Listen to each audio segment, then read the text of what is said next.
Speaking about the Teenage Mutant Ninja Turtles, I was actually playing the old NES game, and you know something? I just realised the opening theme is basically "Number of the Beast" by Iron Maiden. It's like Holy shit! It's precisely it's What precisely the bass line. It's like, dude, that is ripped off. Yeah, those fucking video games, they turn my kids into Satanists!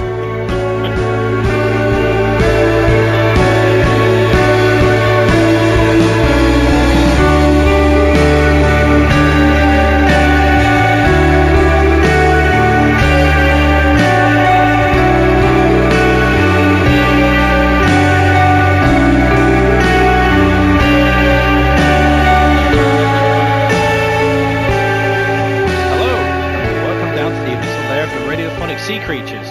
Harpoon a fat lass you mistook for a whale because I, Tokyo Choo Choo, am going to be your host today. And with me as always are two men who truly understand the art of pooning fat lasses. It's Human Metal and Brack. Yeah, how are you guys? How are you, Human Metal? I'm fine, and this week something was released that I've been waiting for quite a while, and that's the new Blind Guardian album called Beyond the Red Mirror. It takes Blind Guardian like forever these days to release new albums, and for this it was nothing less than 5 years since the last one. So yeah, I've been waiting quite a while, and I like it quite a lot. It's have listened to it already several times, and it's pretty damn amazing. Yeah, I'm probably gonna listen to it many more times. Also, am I the only one that has never heard of that band ever? Nope, probably you're not the only one, Brack. Okay. I thought it was something I had to be ashamed of for not knowing, but they're nobody knows about they're it. pretty well known if you like that kind of metal. If you know them, they're pretty well known. Yeah, you know what I mean. Right. But they're German. I know what you mean. Yeah. And but good stuff. Anyway, and the other thing that was released that kind of surprised me, and in how positively I reacted to it was you erected to it. How positively the moment I said it, I knew you would pick it up because it was such an easy target. Shut the fuck up, piece of shit. Anyway, first, the thing was I'm talking about is the trailer for Persona 5. Yeah, that game looks actually fucking amazing, and I want to play it. I have never played a Persona game till now. I've seen like people play through parts of Persona 2 back in the day, and 3 and 4 have been on my backlog for quite a while. But this is the first one I actually, want to maybe get out and get on launch day because it looks so amazing in terms of aesthetics, and the colors are great. Everything in that game looks really appealing to me, and the way they, made the anime aesthetic work in that in this incarnation of the franchise. And yeah, I hope the rest of the game stacks up to the way it looks, because that would be great, because looks amazing. Have you played any of the Persona games, guys? Well, to be honest, I never really got past the erected thing. I mean, I heard various things, launch day, stacking up, get it. You're so easily confused. You someone puts an erection in front of you and you just forget everything. I do. Hey, well, if someone, let's face it, if someone just stuck an erection in front of you, you forget most things that were going on. I mean, remember where I have my sword. It's either in a good way or a bad way. Yeah. His pork sword. So how about you, Brack? What have you been up to? Not that much. I've been playing Rogue Legacy, which was one of the PS Plus games for less this month, and it's a really good game. I played it before on the PC, and I'm not that far into it. I just beat like the first boss, and it's a rogue game, where Metroidvania style rogue game, where every time you die, you play as the son or like the child of your main character. So it just like at the end of the game, you have like an entire family of people that have died while you're playing them. So far, I've destroyed at least the family line of 30 people so far. Just like in real life. Just like in real life, yes, that's true. I want to be that main character because, man, he must be fucking like rabbits. Yeah, probably. Who's his wife? Does he have several wives? Probably a You rabbit. play a new main character every time you die. So Oh, not the son of the main character. the main character, you play the son of the main character, and when you die, you play the son of the previous character. So in the end, it's one family line. Oh, okay. Now he gets it. He was like, oh, the main character, he has a great life. It's just It's called Legacy. Yeah, he has a great life. All he does all day, every day, is just fucks people and makes babies that go off and get killed in some dirty ass dungeon. he's the worst father ever. As soon as that 1-year-old just sticks a sword in their hand, off you go. Not that type of sword, human metal. Don't get it. And besides that, the new season of Archer started a couple of weeks back. Yeah. It's finally back to its old roots after last season, which is kind of meh because it was called Archer Vice, and it was like a parody of Miami Vice. And I liked it, but I know a lot of people didn't like it as much as the previous seasons, but they're back and it's hilarious. It's like the funniest show on television right now. There's so many asshole characters in that show, but all of them are amazing and hilarious. Yeah. Archer being the biggest one in both cases. Like, pretty much everything he says cracks me up. And John H. Benjamin, the voice actor, is doing a fantastic job, bringing that character to life. And, it's great. I'm just waiting for the Archer video game by Telltale. Telltale's Archer, where all the 4 choices is just danger zone or take a drink, and that's like all you can do throughout the entire game. The guys who make who does Saints Row? Volition? Yeah. Volition. They would be perfect to make an Archer video game, or give it to Rockstar or something. You could do so much with that franchise, and put because some really good crazy stuff in there with Barry and as the main antagonist maybe, and stuff like that. Yeah. He's such an asshole. He's just the best type of asshole in video games. So it's just amazing, and it's just hilarious to watch him interact with other people, which is horrible. I really like the way they made scene transitions work. I don't remember it being like that from the first season, but in recent season they start a sentence in a conversation, and somebody ends it with a question. And then the scene switches, and someone else answers the question, but it's an answer to a completely different question. It's just they were doing it in the first few seasons as well, but it's just amazing. It's so well written that you can just plan it out like that. It's amazing. Yeah, the show just flows, and it works perfectly. It's fantastic. I love the show to death as well. Yeah. Mm-hmm. Really good stuff. Chuchu, if you haven't seen Archer, you should maybe try to get your hands on it. I know it might be difficult in Japan to, get the original version, but maybe you should download it illegally. Lord forbid. No, I haven't seen Archer. To be honest, I'm completely at a blank to what the fuck you're talking about. But speaking of Archers, I myself have been watching a TV show which would be Arrow. So. Oh. That's a segue for you. No, so that ended up on Hulu out here in Japan, which is a service I subscribe to. So I finally got to watch the opening season of Hulu. I haven't finished it yet, but yeah, that's really good fun. I am enjoying the shit out of that. Kind of. Are you enjoying the first season of Arrow? Yeah, I'm enjoying the first season of Arrow. Seriously, Why? I did it because I was one of the people that really disliked Arrow in the beginning. I was kind of hate watching it, and then it started to get good in the second season. So if you like the first season, it gets even better. That's what he's trying to say. I literally started watching it last night, but since last night I've plowed through 5 episodes. So it's in the first season it's very heavy on the typical CW stuff, as in it's very soap opera ish. There's lots, really lots of soapy drama in there, and that gets severely reduced in the second season. Not that kind of soapy drama. I'm sorry. Yeah, fuck! It just ruined the whole season for me. Yeah, it gets more comic booky and everything. So it's you get to see a lot of naked chests, just not the ones you want. So basically, I'm enjoying Arrow. So if it gets better, yeah, I'm down for that. So I'm really kind of enjoying that show already, and only in the first season. But one thing that struck me really hard about that show, I mean, it happens in a lot of shows, but this one really smacked me really hard. The realization that there are just no ugly people in that show. Yeah, it's a CW show. That's what it's known for. There are no ugly people in those shows. I mean, they're geared towards a younger demographic, and that's why they put so much pretty people in there. Because you want to look at them and. And it kind of makes sense because it's based on the comic book, and let's be honest, the characters in comic books are just all like gorgeous people. And they also changed like one of the only characters in comic books is just like a really overweight black woman, and they even make her into a supermodel in this show. So it's weird.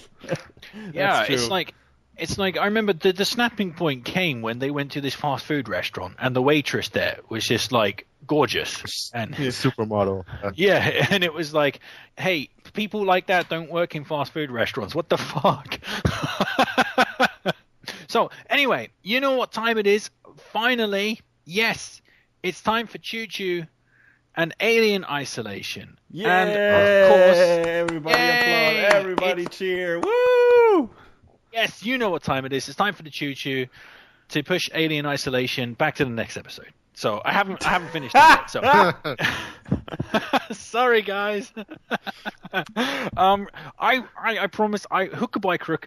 I will talk about it next episode. I promise you. I will fucking play all weekend and talk about that shit. But I just haven't. I haven't really made any progress on it so much. So the next episode, I promise. Just like they'll promise Last Guardian will be shown at this E3. So I do have a couple things to talk about other than Arrow. So I watched a double bill of science fiction films, District 9 and Elysium. Nice. Yeah. One good, one meh. One good and one had a really funny performance by the Charlton Copley. Yeah, both of them had amazing performances by the actor, actually. Yeah, he's really great. And I just like him in Elysium. He's just so insane. It's amazing.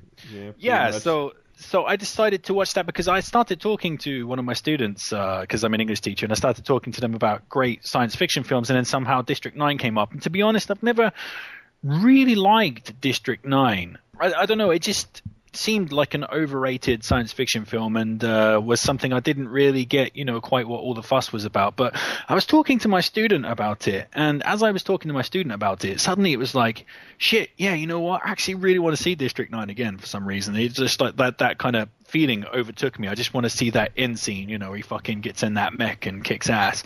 And where he kills a guy by throwing a cow at him with a gravity gun. It's a pig. It's a pig. Oh, it's a pig. Sorry. Still, it's amazing. But basically, so I rented that and watched it, and something on film just fucking blew me away. Just blew me away. I loved it. Nice.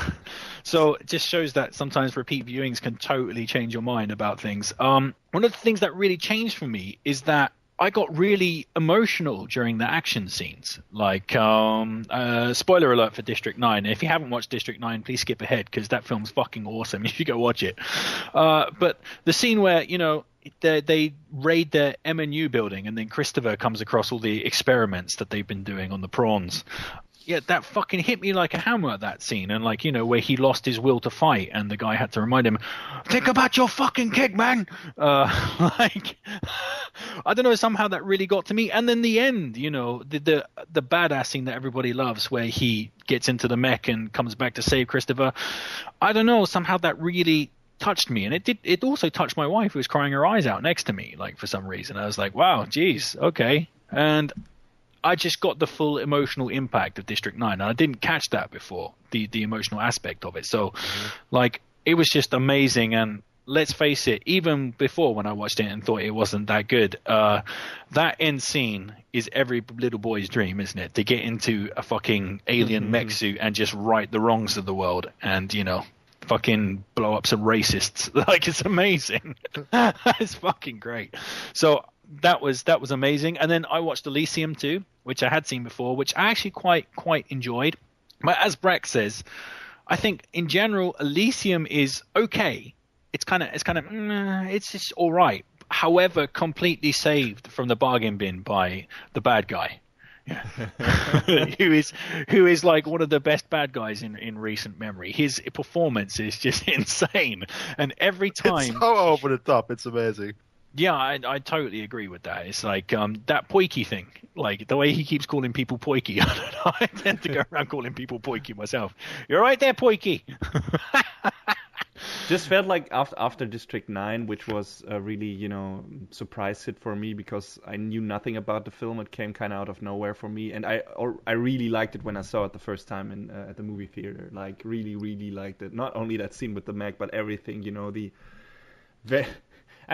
The parallels to South Africa apartheid and everything are very overt, but that was not the main attraction of the movie. It was nice that they put that in there, but it was so fucking obvious that it was like, oh my god, this is a super deep movie. No, it's not. It's too obvious for that. Yeah. But like what you said, yeah.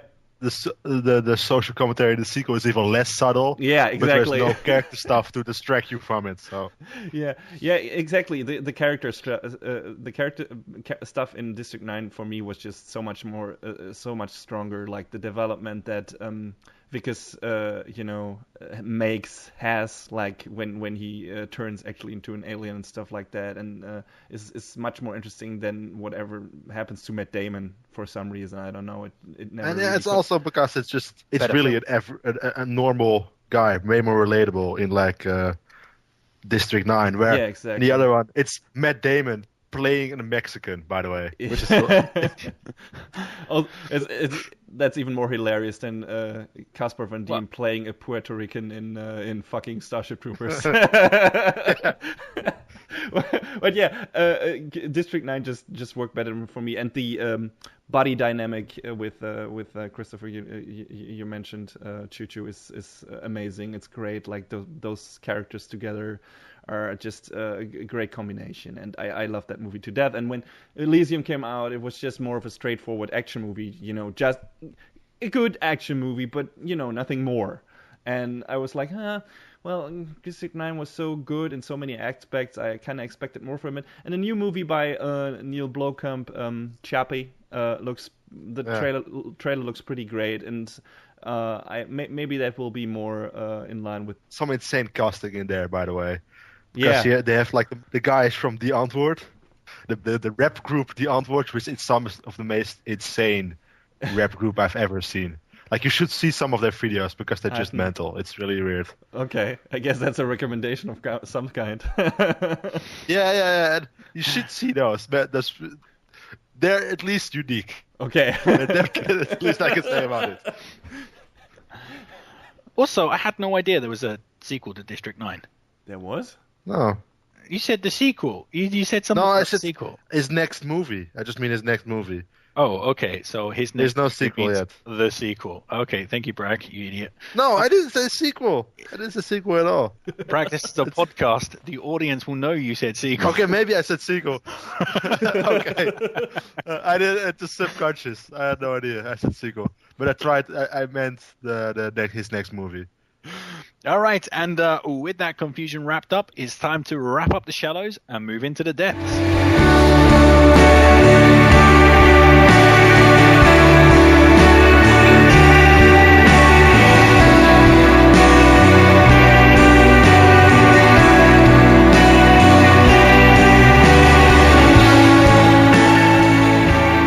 Welcome back to the depths. So today on the depths, we're going to be talking about Stephen King and Stephen King related media. Well, let's be honest, we're not actually going to be talking about Stephen King that much because I'm sure talking about Stephen King is not that interesting. You know what Stephen King was doing today?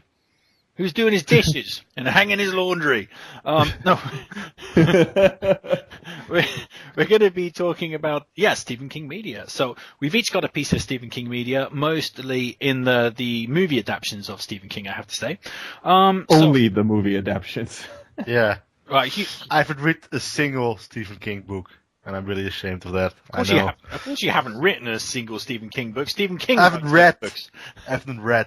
Non-native speakers, they're hilarious. Actually, to be honest, I haven't read a single. You are not a native speaker in the country you are currently residing in, so... Yeah. No, that is true. But anyway, so before we get into the semantics of language here, I'm going to jump in with my first adaptation of a Stephen King book, and my pick is Thinner. So Thinner is not actually a very well critically respected film, but it's a film that I always liked, and I've seen it a couple of times. So for those of you that haven't seen Thinner, I guess Thinner is about a guy, an obese lawyer, who basically hits a gypsy. on his way home or something. I think the gypsy gets killed, but the gypsy's like 108-year-old father curses the lawyer. He says to him the word thinner, and then basically the lawyer starts losing weight no matter what he does.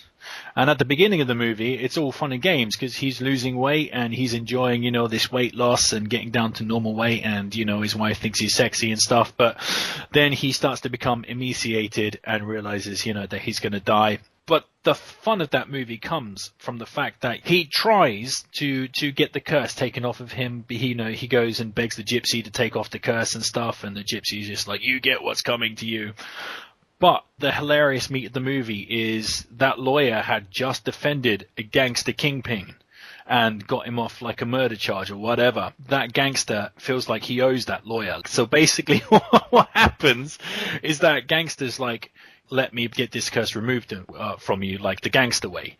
And it's like dual terror tactics. You got those gypsies, in those movies always like, the powerful ones and people begging them to take the curse off. And suddenly you have these white ass gangsters harassing these gypsies, and hilarious, like planting car bombs on them and taking them out with sniper rifles.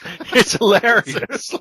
Yeah. The gangsters launched this terror campaign against the gypsies and basically hammer them so fucking hard that they have to take the curse off at the end. It's hilarious.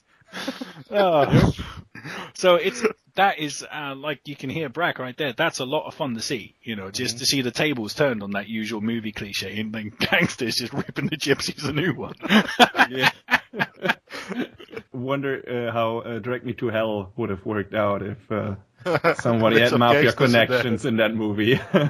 That's exactly it. Drag Me to Hell is an amazing film. It's great. But, that's exactly the point. You wonder what would happen if she just picked up a machine gun and went batshit crazy against the gypsies. Yeah. You see what happens in Thinner. It's hilarious.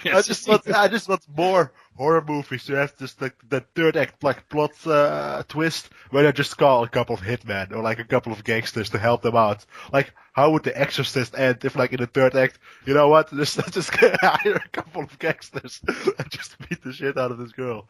This is horrible. So I recommend that film. It's not critically respected at all. In fact, it was quite badly reviewed, but I personally enjoyed the shit out of that, and I've seen it about 3 times. And, it's one of those films that just has this base enjoyment of the crazy things that you're seeing on screen. So I really like it. And it's got one of those kind of twist endings. Shit, I probably spoiled something just by saying that, but yeah, you should totally watch that. Okay, so we're going to come on to one of the Radiophonic Sea Creatures questions. And actually, well, this one's not too crazy, actually, to be honest. But we're going to be talking about our favorite scenes from Stephen King media. So, yeah, what are your guys' favorite scenes or scariest moment or, yeah, pretty much anything awesome, your most awesome moment from Stephen King? So, how about you, Human Metal, as the Stephen King superfan? Oh God, yeah, there are too many to count. But as I think I've talked about this before, not at length, but mentioned it at least. And that's the leg breaking scene from Misery, where James Caan is chained. I don't know if he's actually chained to the bed, but yeah, he's. I think he is chained to the bed. Well, at least he can't get away, and he was imprisoned by Katie Bates' character, and who, he first thinks that she's a nurse and takes care of him after he has an accident. Then turns out she's like this creepy super fan. And yeah, then he tries to escape. She notices, and the next morning he wakes up, he's tied to the bed, and his legs are like tied to these I don't know, wood cylinders or something. And she takes like a hammer and goes to town on his legs. And that scene is so fucking gross. Yeah. Not because it's gory or anything. And well, it is a little bit gory. Yeah, I don't remember there actually being any split bones that come out of the legs or something like that. But it's like, there's no blood gushing or anything, but you see the leg like snap and stuff like that. I think perhaps it's in your mind. Exactly. That's why it's so fucking effective. It's not like this overly, bloody imagery or anything, but you can imagine the pain that is going through that man. But because each of us have probably twisted their foot once in a life. That's how this looks, just the hardcore version. This looks so fucking horrible. And the whole scene leading up to that, where something is up, she has found out that he tried to escape, and now he's got a retribution is coming and something horrible is going to happen. You don't know exactly what she's going to do. And then she just does it. And oh my God, this is such a gut wrenching scene. It's horrible. It's like really one of those scenes. When I saw it the first time, I was like sitting on the couch. Oh my god! Yeah. Horrible scene. And yeah, that is definitely one of the scenes from Stephen King movies that's stuck in my mind forever. It's horrible and totally memorable as well. It's like a scene you never forget once you've seen it. That really badass hobbling. It's not just that. It's the build-up is terrifying, like you say. Yeah. It's where she's waiting at the end of the bed, and she's kind of, very plainly, like, speaking to him in that kind of, like, and he's like, you just know something terrible, awful is coming. And then it happens. The ceramic penguin is always pointing, I don't know which direction, this was south, or she's saying this, not matter-of-factly, like, no, I know you're lying, and then, woof! Jesus, I know Stephen King has written the story because he has had his experience with crazy fans, and this has been, his fears realized in book form, basically. And he just scares himself, which is kind of stupid.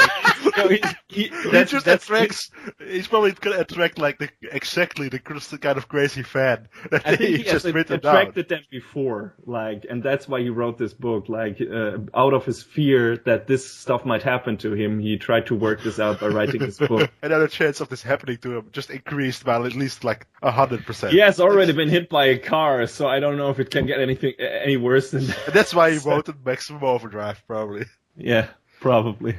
So what did you guys pick? The creepy as hell twins in The Shining. And I just watched The Shining today for the very first time. Those twins are just so scary.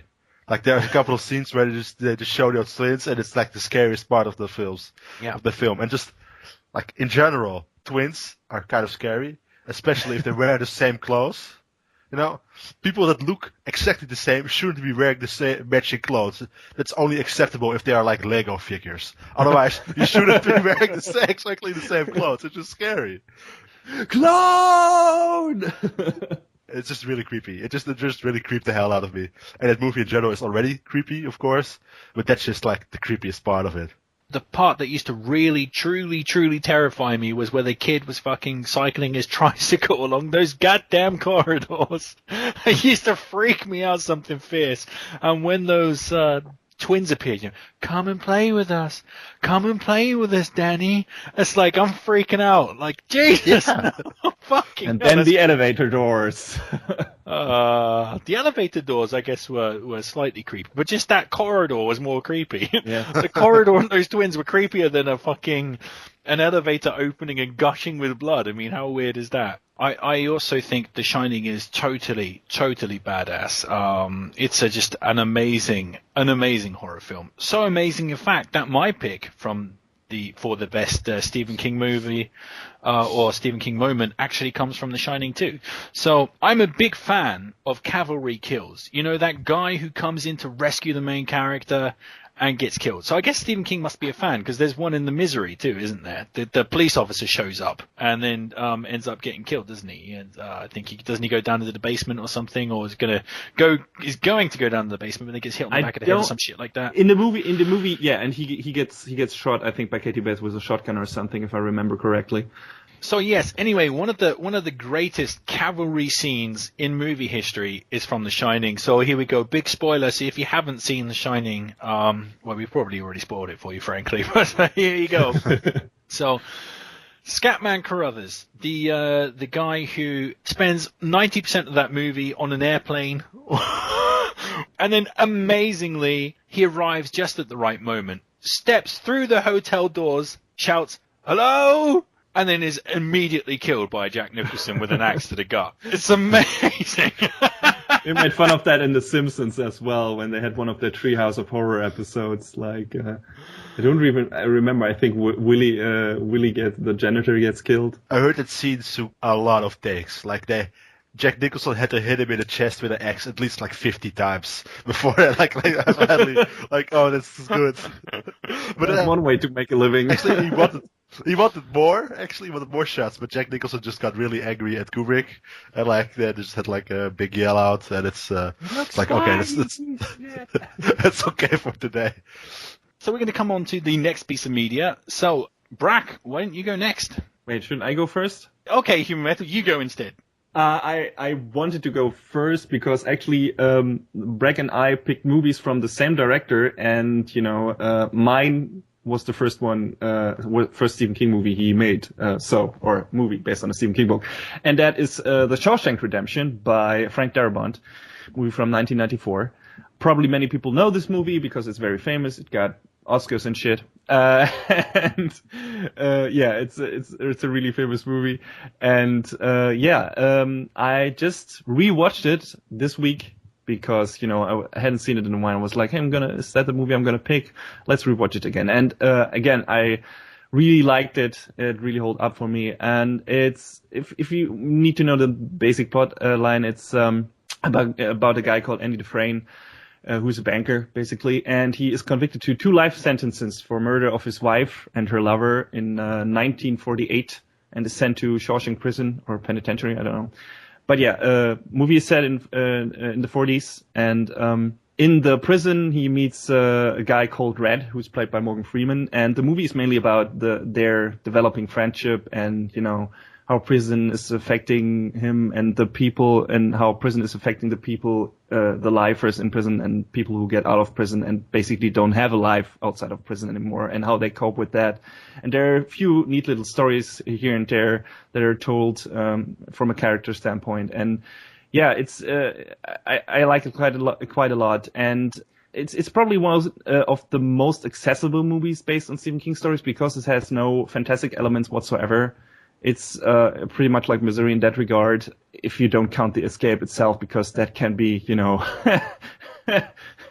spoilers. Andy Dufresne escapes from prison at the end. That is a pretty well-known plot point. But that escape is it might be a bit outlandish, the details of that. But other than that, no fantastic elements in that story whatsoever. And it's not that, special of a movie in the regard that, oh, you have never seen this kind of movie before. No, you have not. It's got the typical prison tropes. You have Andy Dufresne as the guy who is wrongfully imprisoned because he did not kill his wife and her lover, and is mistreated by the guards and by the warden, who uses him for his own his skills in terms with numbers and everything, and makes him launder dirty money and everything for his own gain. So, that's typical stuff like that, and then kills a guy who could get him out of prison and stuff like that. So you got the typical stuff in there. What I really, really liked about that movie was the emphasis on the friendship and the message the movie tried to convey, and that is the message of the movie is basically about hope, not giving up, and it's pretty much a metaphor for life itself. After Andy, has to live through quite the ordeals in prison, and literally has to crawl through a river of shit to get out of it. I'm not making that up. That is comparable analogy for real life. If you try to realize a dream in your life and achieve freedom of some kind, there are often obstacles put in your way. And you have to endure hardships, and people will lie to you, make fun of you, tell you it's not worth the effort. And all of that is in that movie. Like, people constantly try to tell Andy that's not worth it. There's no hope left. He just should, come to terms with everything, with being in prison and staying here basically for the rest of his life. But also the movie shows if you have their determination and don't lose that last glimmer of hope, you might actually achieve your goal. And I think that's a pretty powerful message.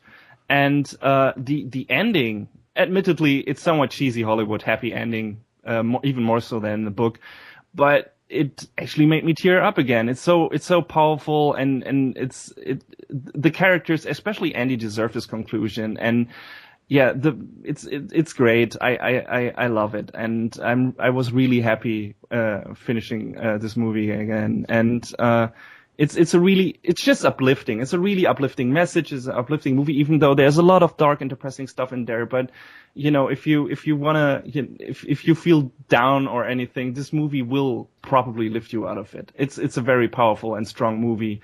But, Choo, I have a suspicion you don't necessarily agree with that. So tell us what you think. Oh, no. I mean, there are some words bandied about, inspiring, thought-provoking, original and unique. none of which apply to the Shawshank Redemption. So there are some classic movies that people absolutely say, this movie is one of the best movies of all time. This movie is a classic, and I have no fucking idea why the hell they hold those movies in such high regard. Another one of those controversial films, Raging Bull. Basically, it's a kitchen sink drama with boxing sequences. Like, I never understood why the fuck people love that film. I mean, it's a nice drama, sure, okay. It's got amazing performances, yeah, I agree with that. But it's just that. Get back to maybe it always comes down to like the Shawshank. What else was out in that year, and if that movie is so much better than anything else that was running this year, then maybe it gets, introduced into the annals, so to speak, of Hollywood history, and regarded as an all-time classic. The annals, yeah. Yep. Anal. I knew you would jump to that. So basically, we're talking about annals. That's a good bridge to prison. Just go back to prison. So the Shawshank Redemption basically is a very overrated film. I find it completely unoriginal. If you've seen 5 prison movies, you've seen the Shawshank Redemption. It takes every cliche that was ever made about a prison, ever conceived in a prison movie, and just stuffs them all into one movie. And Human Metal was saying, it's very uplifting. It gives us the message, about hope and stuff. You can say that about a lot of movies. For example, Rocky is a very good example of that. I think has exactly pretty much the same message and is a shitload more entertaining, in my opinion. I don't know. I just found the unoriginality and the drab kind of tone of the film, wow, it just didn't hold my interest well. And I'm not saying it's a bad film at all. No. It holds its own and it's entertaining when you watch it, but for me it's just entertaining. It's just another throwaway prison flick that is nothing particularly special. And there's that classic scene where he crawls out and he's in the rain and he spreads his arm, and the camera's like circling above him or whatever. You got that classic money shot. And there are lots of people who break down in floods of tears at that point, and I'm just like, okay, he's escaped. No, not at that point. Well, I think that is the most famous scene in the film, though. Definitely. That is the most famous scene, but it's not the best scene, in my opinion. Not really. The best scene just comes. It's definitely. I mean, the whole conclusion to it. But it's just famous, yes, and it's good imagery, but it's it was not the scene I most strongly resonated with, actually. So it's just so predictable. That's my problem with it. If you sit down, you can predict everything that happens in the Shawshank Redemption 5 minutes before it happens. Like it's totally predictable. I mean, at least in Rocky. Rocky's a relatively predictable film, but at least in Rocky he didn't fucking win the fight. Spoilers for Rocky, by the way. So there's a small sliver of unpredictability about Rocky, but in the Shawshank Redemption, everything goes exactly according to plan, exactly how you think it would go. So there's no point even throwing out a spoiler warning for the Shawshank Redemption, because if you have half a brain and you've seen any prison movie before, you know precisely what's going to happen. Oh, look, here's the mentor character, Morgan Freeman. Oh, he's a nice guy and he's teaching Andy about the world. Let's see. Let's think about that. In the movie lore, what's going to happen to that character? He's going to die, isn't he? Yeah. So. And he didn't die. So your argument is completely. Spoiler alert. Spoiler. Well, so you're completely wrong. He didn't die in that movie. See, that's how much of an impact the Shawshank Redemption made on me. I can't even fucking remember what happened. Like seriously, I watched it you like just didn't pay attention. I did. I had seen it, and I knew it that he didn't die. It's just forgettable, basically. Is my problem with the Shawshank Redemption. I completely disagree in terms of that it's forgettable. I agree with you that there are a lot of cliches in there. Sure. I don't know if all of them were cliches at that point. And I think the overall story in itself, like the way it progresses, might not be the most important part about the movie. The important parts are in the details and the character relations there, in what the characters have to say, how they react to specific things that happen to them, and how, some of the things they say, some of the things they, like you said, the things that Morgan Freeman explains and his view on the world, how it clashes with Andy's view on the world. I think it's just an interesting story, just in regard of those two characters. If you focus on those two characters and not the overarching story, I think it's just a pretty strong and memorable movie. And basically, that's how the movie ends as well. And it's those two characters because they're the most important thing. And I think they make it work. It'd be interesting to see what Breck thinks about the film when he's finally seen it. Hear Breck's opinion on it. So and the Radiophonic Sea Creatures audience as well. If you have an opinion on the Shawshank Redemption, please weigh in and see if you can break the stalemate between me and Human Metal. Hey, everyone can have his own opinion. I don't say you're wrong. I say I disagree. So there you go. Oh yeah, I don't say you're wrong, but you are. I'm just saying both of you are wrong. Brack thinks neither of us is right, so Brack thinks it's shit. Well, I think it's just probably in between what you guys think. In between me and best movie of all time, yeah.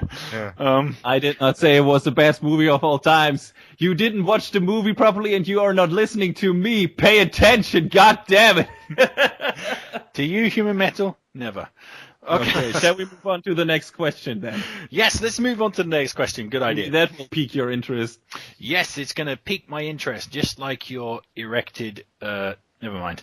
So... Stop, don't go any further. Don't go any further. That's what he says when someone's sticking it in. That's what she said, yeah. Yeah. That's horrible, you guys. And way too easy. You're embarrassing yourself. So, why are you calling Human Metal a girl? She... Come on, Brack. Anyway, so... what? You forgot how to talk. I have, sorry. That ain't worse. I have to admit, that tickled my funny bone. And by that, I don't mean my cock. As long as it was only a funny bone, everything is alright. I just made that joke, Human Metal. You're too slow. So better too slow than too fast. That's what she said. There you go. I can do it too. I can be a low-life piece of shit. There you go. Man, I'm an asshole today. Can we move on to the question and stop bothering each other? War's broken out. So here we go. So basically, what Stephen King movie do you think would make a really great video game? Yeah, basically. So Stephen King movies translated into video games. Human Metal, you got me all fucked up. I can't speak straight. What do you guys think about that? What would make a great Stephen King video game? Brett, go first. Brett, go. Save it. Save it. I should go first. I just want to say that what did Human Metal do to you that you can't speak straight anymore? Just saying.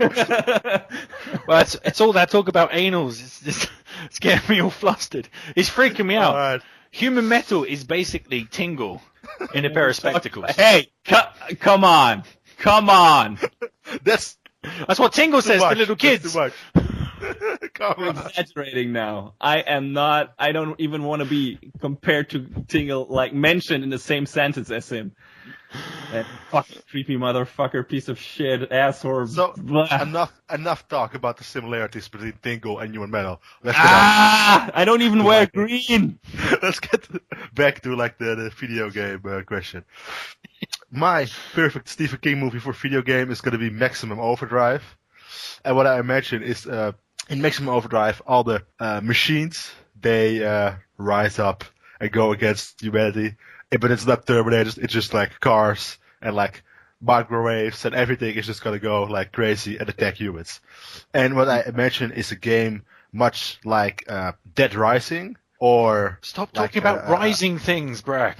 See, I don't want to be the guy who is working in the sex shop when Maximum Overdrive happens and like all the mechanical like machines. He has the worst day ever at that time. Dildo to death. Or the best day ever, depending on his... You, maybe. But yeah, I just imagine an apocalypse game like Dead Rising or Dying Light, but instead of zombies, it's just like cars And like dildos. all kind of and dildos and all kinds of machinery that's just attacking humans while they're trying to survive. Do you know in Resident Evil 5 you have those snakes that pop out? Like face huggers from Alien, right? They jump out and stuff. Oh, come on. Imagine you go past the bin, right? The lid pops off, bang, a giant dildo pops out. Like a Jack in the Box, like a dirty sworded Jack in the Box. Why do I feel like I've killed this conversation? Yeah, you just killed the conversation. So how about you, Human Metal? What's your video game for a Stephen King franchise? I'm not gonna go for a movie because I'm a stupid super fan, and I'm going for the Dark Tower series. Shut up, Choo Choo. The Dark Tower series. Oh yeah, he's into the Black Boys, eh? Yeah, I knew it. Also, apologies. That's bordering on racism. I'm sorry. Yes. That's why you're gonna leave it in. You're not gonna get out of that one. Anyway. He's gonna leave it in, yeah. Yeah. Can we get away from this? What the fuck is wrong today? What the fuck, people? Too much innuendo. Anyway. Dark Tower is a fantasy series by Stephen King, which is basically his magnum opus, kind of Lord of the Rings-ish. And it's like, it's 7 books, huge ass books. And it's this, yes? It's set in, come on, Human Metal. Shut up! It's set in this weird, the story is set in this post-apocalyptic world that is, it's got kind of Western elements to it and stuff like that. The main character is kind of a John Marston type character. And, so that basically answers the question. You could make like a mix of a Red Dead Redemption clone, just with the Dark Tower characters, but also there's so many interesting fantasy elements in that series. Like, you have portals that lead to our world in different times, so you could make missions in different time periods. Time is a very strong plot element in that game. You could, set missions in the world of the Dark Tower where it's like, where it's like really fantasy heavy stuff, and then you could go to real world New York or what happens in the book as well, and mow down people there, and you could make a really interesting game out of that, just because there's so many possibilities of set pieces and scenarios. So yeah, and definitely you got your sequel set out there. You have like 7 games already in the pipeline because there are 7 books. It's fucking great, and I really like those stories. So yeah, that would be cool. I would really like to see a video game series based on the Dark Tower novels. That would make such a good. I don't know if I want to see actual movies happening, because that's such a hard book to turn into a movie. I would see it as an HBO series, actually, in the vein of Game of Thrones. But I can really see it as a video game. So yeah. Hope someone makes it happen. I doubt it, but yeah, that would be cool. When Human Metal was saying, the fantasy, is anybody else like picturing like fetish type stuff? Moving on. Okay, so I guess believe it or not, Stephen King actually wrote The Running Man, the classic Arnold Schwarzenegger, yes. Under his pseudonym as Richard Bachman. Richard Bachman, yeah. Gotta get cocks off the brain, Bachman. Yeah, doesn't even make sense. Word of the day: Choo-Choo can get cocks off his brain. I can, and you're the one that put them there. Fucking hell! You're making it worse. He literally opened my skull and slapped his hard-on my fucking brain. So. God damn it! So anyway, The Running Man. Yes, Stephen King wrote The Running Man, as unbelievable as it sounds. Although I don't think as far as I know, the end film actually relates much to what he actually wrote. But the book is much more realistic. It's much more dire and set in reality. And I think we've seen a movie like that's much more closer to the book, but I forgot what it's called. It's not Manhunt. But that's what the book is named, I believe. But yeah, Running Man is really, really much more crazy and funnier and everything. So yeah, Running Man's a classic piece of like 80s cheese. But yeah, having a video game based on the Running Man would be amazing. But of course, they sort of made the video game version of the Running Man, which was Smash TV, which was one of my favorite games of all time. Yeah, and basically you had that big money, big prizes. I love it. You know, the announcer guy, and you had amazing bosses. Just one of the best ever, like, twin stick shooters that was ever made. A totally phenomenal game. Like, I really wish they would make like a HD remake of that or something like that, because that was just one of the best ever couch co-op games that was ever made in the history of video games. Seriously, I'm not joking. It's like, even 15 years after that game was made, my brother and I would still sit down and play that shit. It was amazing. So, Human Metal, why don't you fill us in on... no, wait, you've already gone. Brack, why don't you... I'm drunk. Leave me be. Of course he's drunk. It's the end of the show, and of course, somebody has to be drunk. The movie that I picked, my favorite Stephen King movie, is The Green Mile. And it's very close to the other Stephen King movie. It's also a prison movie, also directed by Frank Darabont. It stars Tom Hanks and, of course, Michael Clarke Duncan. And it's a long time since I've seen the movie. A really long time. I remember seeing it as a little kid, and it's one of the first movies where I was just really extremely sad during the movie at the end. I just, like, tears coming from my eyes. And it's like the one trope in movies that just really pull on my heartstrings, which is like the gentle giant.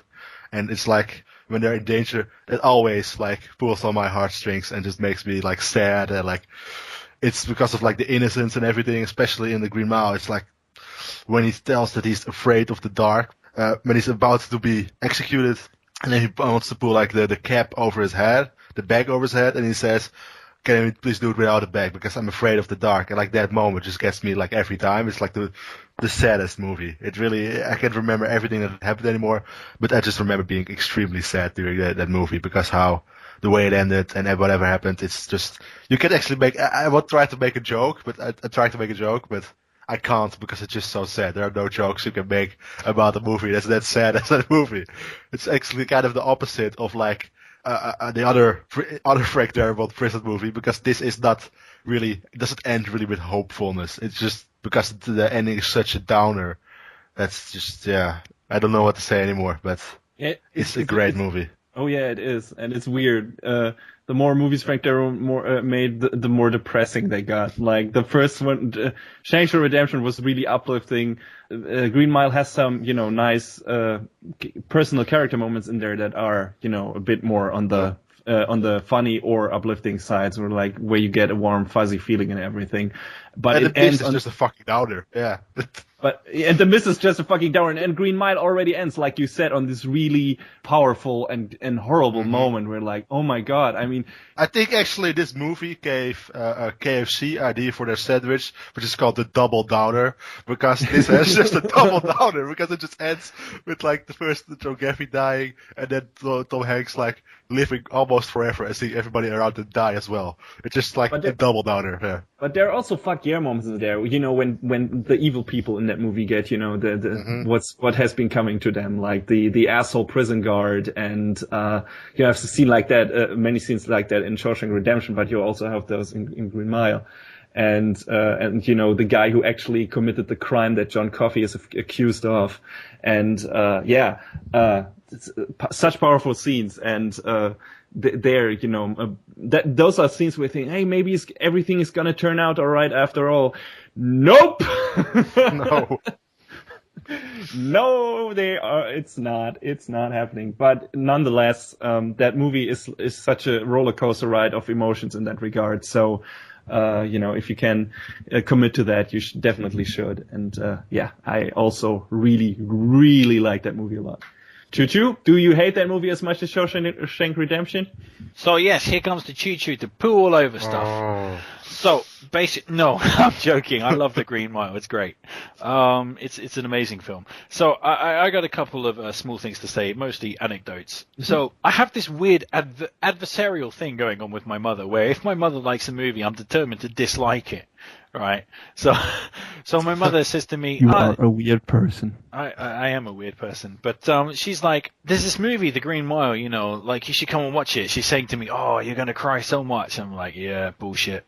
whatever. So I watched The Green Mile, and it was a great movie, definitely. But I was determined not to give my mother the satisfaction of crying. And did you make it? No. I remember I was trying as fucking hard as I can. And pretty much like Brack was saying, the scene where they were saying, please boss, like don't turn the lights out or whatever it is when they were putting that bag on his head. I was just like, I was trying, I was like, squeeze it, like, come on, you can make it, no, I can't make it. And I think even holding it in just made it more powerful, actually. It just that moment when I just in floods of tears. And I remember looking over to my mother and she was looking directly at me. I was like, shit, I'm good.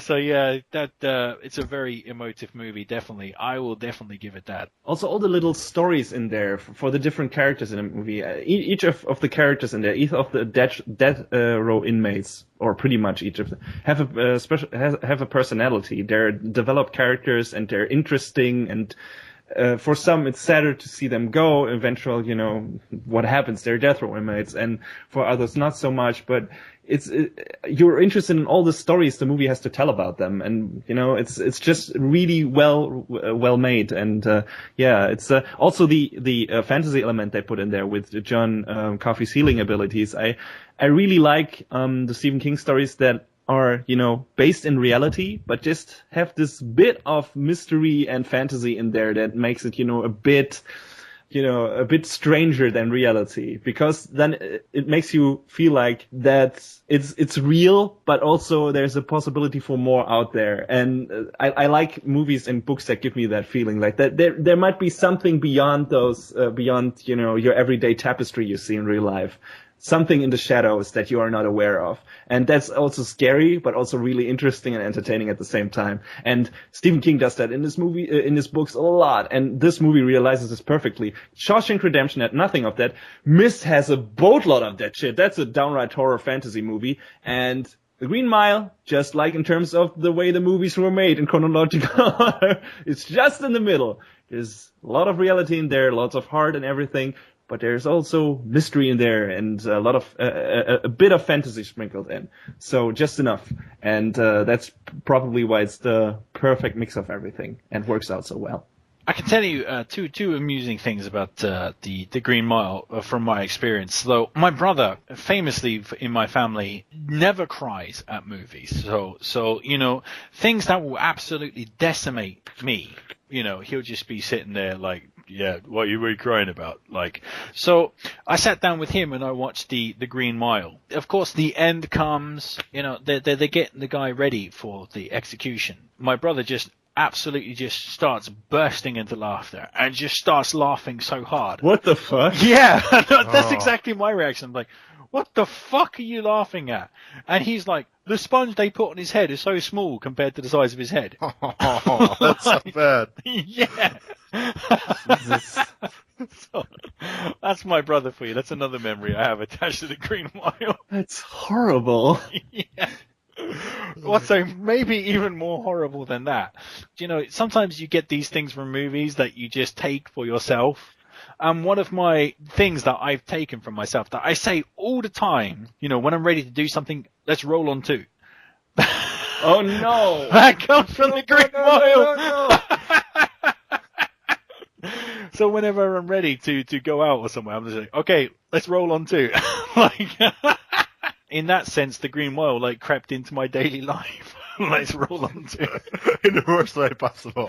Yeah. Let's hope that's not how it ends your daily life as well. Oh Jesus, I hope not. I hope they don't find out about that. But that's our opinions on Stephen King related media. But what's your opinion, oh valued listener? So feel free to fill up the comment section like a fat lass fills her belly with pork pies. I don't even know why. I don't even know. I totally forgot what I had written down for the outro, and it just made me laugh so hard. Anyway, and now I'm going to hand off to Human Metal for the usual shilling. Guys, you know the deal. If you want to comment on this episode, do it on the comment section on Atlas Games Society, or do it in the comment section under the corresponding YouTube video, or write us an email at creaturepodcast@gmail.com, or tweet us on at Radiophonic Sea on Twitter. That's that. And back to Tutu again. And with that, we've come to the end of this week's visit to the ocean floor. Please join us next time you stumble across a beached whale named Susan. Until then, this is the Radiophonic Sea Creatures.